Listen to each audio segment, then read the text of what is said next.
ఓం గం గణపతయే నమ శ్రీ గురుభ్యో నమ హరి ఓం. ఈ టాపిక్ ఏంటంటే కర్మలు, ఈ ఇహం పరంగా చేసే కర్మలు మరి ఆ పరతత్వాన్ని పొందించిన దానికి కూడా కర్మతో సంబంధం ఉందా? అయితే దీని వెనుక ఉన్న సత్యం ఏంటి? ఇప్పుడు ఎవరైనా ఆధ్యాత్మిక మార్గంలో ఉంటే ఈ కర్మలు టోటల్లీ త్యజించాలా, ఎందుకంటే ది ఆర్డైన్ ముండేన్ ఏదైతే ఉన్నాయో వ్యవహారికంగా చేయాలి. దీనిపైన ఆల్రెడీ మనకు వివరణ ఉంది శాస్త్రాల్లో. అయితే ఆ పరతత్వాన్ని సచ్చిదానంద అన్నారు. సత్ చిత్ ఆనంద అంటే ఎగ్జిస్టెన్స్, అది తప్ప ఇంకేది లేదు, అది మాత్రమే ఉంది సదా సర్వదా. ఎందుగలడందు లేడు అని అది ఉంది. సర్వం అంతా ఉంది. ఏదైనా ఉంది అంటే ఉంది, అది ever present everywhere present, omniscient, omnipotent, omnipresent అంటాం కదా. ఆ ఉన్నది జ్ఞానం, లైట్, ప్రకాశం అండ్ శక్తి. సరే, అయితే ఇప్పుడు ఇవి అలా చూస్తే జ్ఞానంతోని వెస్టిలో నేను అని ఉంది. జ్ఞానం డైరెక్ట్గా, జ్ఞానానికి చిహ్నం ఏంటంటే ఇండికేషన్, అది నేను అనుకోగలగడం. నేను అనుకోగలిగిందంటే దానికి జ్ఞానం ఉన్నట్టు. నేను అనుకోలేకపోతే అది జడం. అలా అయితే ఆ జ్ఞానం అనేది డైరెక్ట్గా నేను ఉంది. అయితే ఈ నేను నేను సన్నిధిలో మరి మనసు, నేను ఈ జ్ఞాన ప్రకాశం, జ్ఞానమైన జ్ఞాన ప్రకాశం, ఇవి రెండు కూడా వన్ అండ్ సేమ్. అయితే ఈ జ్ఞాన ప్రకాశ 3 అవస్థలను ప్రకాశిస్తుంది. సరే, మనం ఒక అవస్థ జాగ్రత్తావస్థ చూస్తే, జాగ్రత్తావస్థలో ఈ నేను అనే జ్ఞాన ప్రకాశం సన్నిధిలో మనస్సులోని వృత్తులు అవి వ్యక్తమవుతున్నాయి. అవి ప్రకాశింపబడ్డ నామరూపాలు. అయితే అలాగే జ్ఞాన ప్రకాశం యొక్క శక్తి యొక్క వాటి ఫార్మేషన్స్ ఏదుందో బాహ్యంలో పంచభూతాలు, ఆ పంచభూతాలు వెస్ట్గా ఓన్లీ ఓ పీస్ ఆఫ్ ఇట్, అవే పంచభూతాలు వ్యక్తి యొక్క శరీరం. అయితే ఎనర్జీ, శక్తికి, మ్యాటర్కి, పదార్థానికి ఉంది. సైన్స్ క్లియర్గా చెప్తుంది. ఇప్పుడు మనం ఏ చూసినా, ఇప్పుడు భూమి మొత్తం చూసాం, భూమి, వాయువు, లిక్విడ్స్ ఏ చూసినా అంతా కూడా శక్తి యొక్క రూపాంతరాలే. అలాగే శరీరం కూడా అంతే. అయితే ఇప్పుడు ఈ మూడింటిని చూస్తే ఏంటంటే, మూడింటికి సత్యం ఒకటి ఉంది. సత్యం అన్నా, స్థితి అన్నా, అస్థి అన్నా, ఉనికి అన్నా అన్నీ కూడా పర్యాయ పదాలు ఒకటే. అయితే ఆ సత్యం వెష్టిలో జ్ఞానం నేనుగా ఉంది. అయితే ఇప్పుడు ఈ నేనుకి మరి ఇది 3 టైప్స్ ఆఫ్ ఆప్షన్స్ ఉన్నాయి.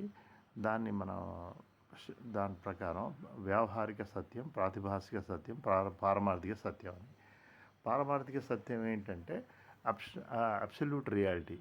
ఈ జ్ఞానమే నేనుగా ఉంది. నేను జ్ఞానమే కాబట్టి పారమార్థిక సత్యం అంటే జ్ఞానం నేను ఒకటే. అయితే దీనికి మనం యూజ్ చేసుకునే ఒక ఎగ్జాంపుల్ ఏంటంటే, అలా ఒక లైట్ యొక్క డౌన్ స్ట్రీము మనం ఒక టెంప్లెట్ స్లైడ్ ఏమైనా పెడితే కిందికి ఆ స్టెన్సిల్ ఏదైతే నేను తీసి కట్ చేసినప్పుడు నేను అనే వర్డ్ వాచకంగా ఆ నేను అనేగా ఆ లైట్ బీమ్ కిందికి వస్తుంది. ఇప్పుడు ఈ నేను అనేది ఆ లైటే, ఈ నేను ఆ లైట్గా ఉండడం, ఇది పారమార్థిక సత్యం, వాస్తవం. ఇంకొకటి వ్యవహారిక సత్యం ఏంటంటే, ఆ లైట్ వెంట ఉంచుకొని ఈ నేనులో లైట్ ఉంది, ఆ లైట్ వెంట ఉంచుకున్న నేను వ్యవహారికంగా వ్యవహారం నిర్వర్తించడం. అంటే ఇక్కడ కర్త లేడు, భోక్త ఉండడు. అది ఒక ఎలక్ట్రిసిటీ లాగా దాని సన్నిధిలో జరుగుతుంది. ఒక ఫ్యాన్ తిరుగుతుంది, బల్బ్ వెలుగుతుంది, దానికి ఏం సంబంధం లేదు. అలాగే తాను ఆ చైతన్యం, జ్ఞాన చైతన్యాన్ని వెంట ఉంచుకున్న తాను వ్యవహారికంగా ఉదాసీనంగా కర్మలు చేయడం జరుగుతుంది. ఇది లౌకిక వ్యవహారాలు. ఇది వ్యవహారిక సత్యం. ఇంకోటి ఏంటంటే ప్రాతిభాసిక సత్యం. అయితే ఇదే ఈగో అంటాం. ఇప్పుడు ఈ లైట్ ఏదైతే లైట్ యాజ్ వర్డ్ ఒక పదముగా కిందికి వస్తుంది నేను అని. అయితే ప్రాతిభాసిక సత్యం అంటే ఆరోపిత, కల్పిత ఏంటంటే ఇది ఆ లైట్ను విస్మరించి తన స్వతంత్ర ఆ, అస్తిత్వాన్ని ప్రతిపాదించడం. ఇదే నేనున్నాను అనుకోవడం. ఇది నేను ఉన్నాను అనుకోవడం ఆ అహంకారం. ఇది అహం వృత్తి. అయితే అహంకార వృత్తి. అయితే ఈ ఈ ఇది ఇప్పుడు ఇది కర్త. ఇప్పుడు దీనికి తప్పనిసరిగా చేయాలి. అది కర్మ చేస్తుంటుంది. అయితే ఈ కర్మలు మరి అటు లౌకిక జగత్తు ఉండే బాధ్యతలు నిర్వర్తించడానికి కానీ సరే అవి కూడా కరణం మీద ఆధారపడ్డాయి. ఇవన్నీ కూడా అవన్నీ మార్పు చెందేటివి. అవన్నీ కూడా మనకు తెలిసింది అవన్నీ కూడా. అయితే దేహంతో కానీ ఇది ఇంద్రియాలతో కానీ చేయడం కర్త. అండ్ కర్త ఉంటాడు కాబట్టి భోక్త. అయితే ఈ మూడు కూడా అయితే ఈ ఈ ఎవరైతే ఇదొకటి ఈ కర్త ఉండడం, ఇది కర్మ చేయడం. అయితే ఇది ఈ కర్మల్లో కాకుండా లౌకిక కర్మలు కాకుండా సర్టెన్ వర్షిపింగ్ చేయడం, డివోషన్ అవి చేయడం కూడా అవి వాటికి కరణాలే ఆధారంగా ఉన్నాయి. సరే శాస్త్రంలో ఎందుకంటే ఆల్రెడీ ఉంది. శాస్త్రాల్లో ఏముందంటే మరి ప్రపంచాన్ని పొందడానికి కరణాలు ఇవన్నీ ఉన్నాయి. అది మనకు అందజేసేటివి కూడా అనిత్యాలే. అలాగే భగవంతుని కూడా మరి కర్మతోని చేయొచ్చా అంటే కర్మకు ఆధారం భగవంతుడే. ఇంకా భగవంతుడు అనే జ్ఞానం, ఈ కరణాలు జడం. అయితే ఫైన్, అక్కడ ఓన్లీ అది జ్ఞాతవ్యం అన్నారు కానీ కర్తవ్యం అనలేదు. అందుకోసమే నా కర్మణ నా ప్రజాధనేన. అయితే జ్ఞాతవ్యం అది దానికి శాస్త్రబద్ధంగా దానికి సంబంధించింది ఉంది. అయితే ఈ మూడు ఆప్షన్స్ ఉన్నాయి ఈ నేనుకి. ఈ నేను జ్ఞానం నేనుగా ఉంది. నేనుకు అది నేను ఆ జ్ఞానం వెంట ఉన్న నేను లౌకికంగా అంటే కర్తత్వం లేకుండా చేసే విధి నిర్వహణ కోసం చేసే ఎసెన్షియల్ బాధ్యతలు మస్ట్ అండ్ షుడ్ చేయడం. పారమార్థికంగా చూస్తే ఆ జ్ఞానాన్ని అన్యంగా నేను లేదు కాబట్టి ఈ నేను జ్ఞానంగా ఉంటూ జ్ఞానం అంతటా ఉంది, తానంతటా ఉండడం. ఇంకొకటి ప్రమాద స్థితి ఏంటంటే ఈ నేను అనేది జ్ఞానాన్ని నుంచి విడిపడి ఇదే మనం ఈగో అంటాం, ఎన్ష్యూర్ గాడ్ అవుట్. ఈ నేనుకు గాడ్ అంటే దానికి ఆధారం. ఈ నేను ఆధేయం అనుకుంటే ఆధారం ఆ జ్ఞానం. ఆ జ్ఞానాన్ని విస్మరించి ఇది ప్రొజెక్ట్ చేసుకొని నేను ఉన్నాను అనుకుంటూ కిందికి చ్యుతి పొందడం. నేను కర్తను, నేను జ్ఞాతను, నేను జ్ఞేయంతో తాదాత్మ్యం చెందడం ఇదొక పరిస్థితి. సో ఈ విధంగా ఈ నేనుకు జ్ఞానపరంగా ఇదొక కాలం of issues, column of thing ఉన్నాయి. మూడు ఆప్షన్స్. అలాగే ఈ ఈ భావాలు కూడా చూసాం. ఈ నేను ప్రకాశం సన్నిధిలో మనసులోని వృత్తులు ప్రకాశింపబడ్డ నామరూపాలు. అయితే ఈ వీటికి కూడా అలాగే ఉన్నాయి. ఇప్పుడు ఈ ప్రకాశింపబడ్డవి యాక్చువల్గా ప్రకాశానికి అన్యంగా లేదు. అది ప్రకాశమే ఇవిగా ఉంది అనుకోవడం అది పారమార్థిక సత్యం. ఇంకా వ్యావహారిక సత్యం అంటే ప్రకాశం వెంట ఉన్న ఆ నామరూపాలు. ఇక ప్రాతిభాసిక సత్యం అంటే ప్రకాశింపబడ్డ వాడికి ఆరోపిత కల్పిత అస్తిత్వం. ఇప్పుడు దీనికి బ్యూటిఫుల్ ఎగ్జాంపుల్, మనం ఒక సినిమా చూస్తే ఆ ప్రకాశం బ్యాక్ ఎండ్ వెనకాల ఉన్న ఏదైతే ప్రకాశం ఉందో అది ఫిల్మ్ రీల్ ద్వారా మనకు నామరూపాలు మనకు తెర మీద కనబడుతున్నాయి.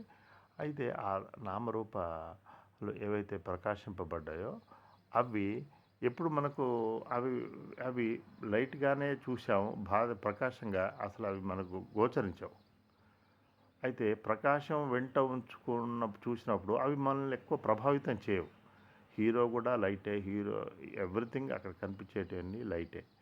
అయితే ఎప్పుడు బాధ వస్తుంది ఈ ప్రకాశం నుంచి ఎన్ష్యూర్ లైట్ అవుట్, దాని అధిష్టానంగా ఉన్న ఆ లైట్ను విస్మరించడం వల్ల అక్కడ తేడా వస్తుంది. ఇతను మంచివాడు చెడువాడు అక్కడ అది ఉంది.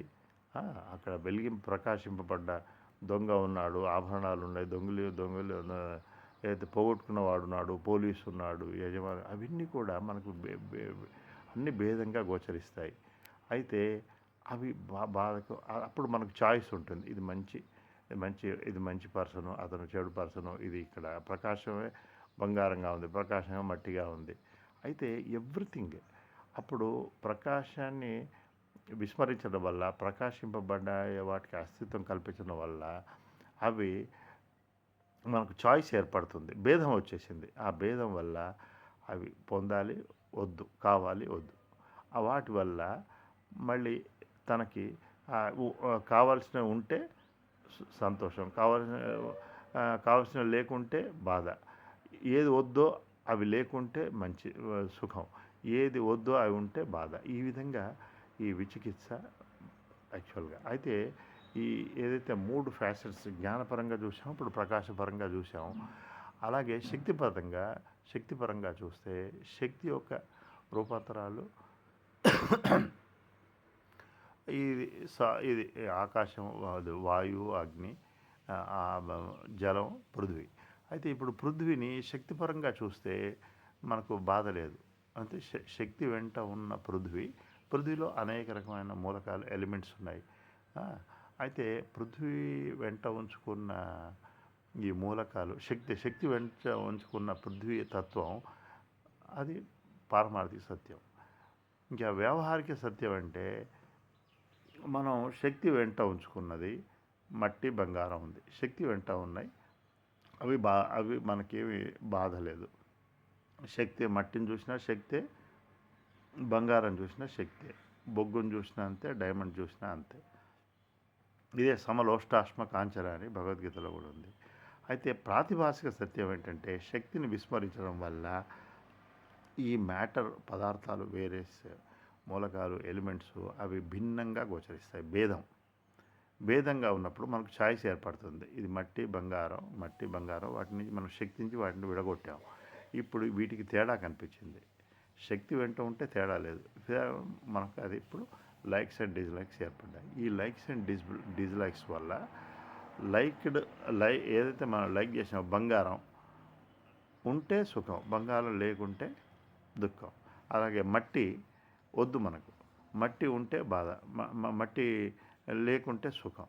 అయితే ఈ విధంగా ద్వంద్వాల్లో ఇరుక్కోవడం అవుతుంది. అయితే ఇప్పుడు మనం ఈ జ్ఞానం, ప్రకాశం, శక్తి, వాటి రూపాంతరాలు, వాటికి ఉన్న 3 ఆప్షన్స్ చూసాం.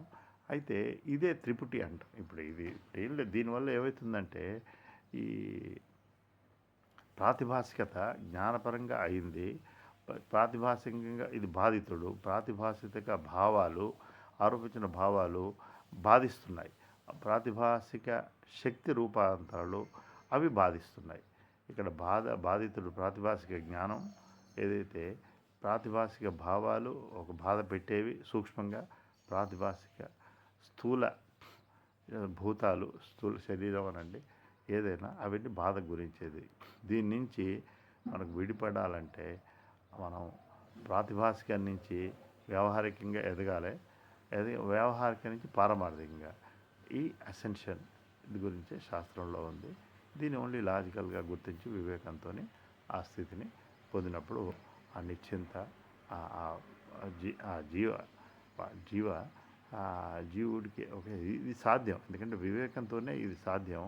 ఆ స్థితి, ఆ వన్నెస్, లైక్ స్వప్నంలో మనం మేలుకుంటే ఎలా ఉంటుందో అలాంటి ఒక అద్భుతమైన వండర్ఫుల్ స్వప్నం. ఇది ఓన్లీ లైట్ అంటే లైట్ యొక్క దాని ప్లే, విభూతి, అంతమించి ఏమీ లేదు. ఇప్పుడు స్వప్నంలో చూస్తే ప్రాతిభాసికత ఇదే జరుగుతుంది. తాను ఎవరైతే స్వప్నం కంటున్నాడో, తెలుసుకుంటున్నాడో, భోగిస్తున్నాడో తాను లైట్కు అన్యంగా ప్రాతిభాసికం ఆరోపణ జరిగింది. అయితే ఆ స్వప్న దృశ్య ప్రపంచం, ఆ స్వప్న భావాలు, స్వప్న ప్రపంచం అంతా కూడా అది కూడా లైట్ యొక్క ప్రతిబింబాలే. అవి లైట్కు అన్యంగా ప్రాతిభాసికం అయిపోయి ఇతని ఎక్స్పీరియన్స్ అవి భోగ్యం అవుతుంది, బాధకారకులు అవుతుంది. అయితే దీనికి సమాధానం ఏంటంటే అవి వాటిని ప్రాతిభాసిక నుంచి పారమార్థికం పోవడం అంటే అతను మేల్కోవడం. ఇదే స్థితి ఇప్పుడు మేల్కొన్నప్పుడు ఏదైతే ప్రాతిభాసిక జరిగిందో ఆ ప్రాతిభాసికం నుంచి మనం ఆ జ్ఞాన దృష్టితోని అటువైపు వెళ్ళినప్పుడు ఏకత్వం ఉంటుంది. అదే సచిత్ ఆనంద స్థితి. ఇదే తమసోమ జ్యోతిర్గమయ, మృత్యోర్మ అమృతంగయ, అసతోమ సద్గమయ. అంటే ప్రాతిభాసిక స్థితి నుంచి పారమార్థిక స్థితి పోవడం. హరి ఓం.